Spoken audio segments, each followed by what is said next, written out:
alipo. Viongozi wa Simba wanatuhujumu sisi mashabiki.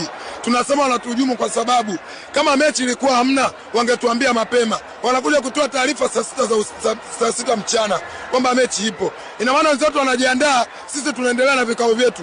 Wameamua kutuvua nguo sisi mashabiki. Sisi tunasemaje, kuna baadhi ya viongozi wa Simba wao wapo kimaslahi na serikali na ndio maana hii mechi tumecheza. Lakini mimi najua moja kwa moja viongozi wa Simba wao wametuhujumu sisi mashabiki. Wangetuambia kama mechi hamna. Kwa nini sisi tunapelekwa kama mbuzi?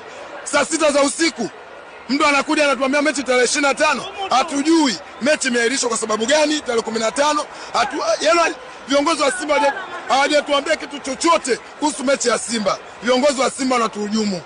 Ambao kiongozi anaona kama hafai, bora tuache na Simba yetu aondoke. Haiwezekani mechi imeahirishwa ghafla tarehe 15, tarehe 25. Viongozi wa Simba wamekubali kucheza.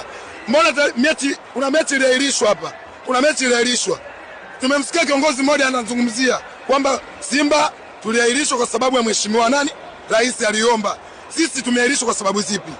Mbona hatujaambiwa? Viongozi wa Simba wamekaa kimya. Saa 6 mchana ndio mchana asubuhi ndio anatoa nini? Taarifa kwamba mechi tunafanyaje? Tunacheza. Viongozi wa Simba wanatuhujumu. Sisi tunaomba mashabiki, kiongozi ambaye anajiona yeye hawezi kuikava nafasi ya Simba aondoke mwenyewe kuliko kutuvua nguo. Huko amekuja kutuvua nguo. Hizi ni dharau. Unaona? Hizi ni nini? Ni dharau walituletea viongozi wa Simba. Sisi tunasemaje? Inshallah lolote huyo kiongozi aliyofanya, Mwenyezi Mungu anamuona. Atakuja apate ajali ambayo haijui katika maisha yake.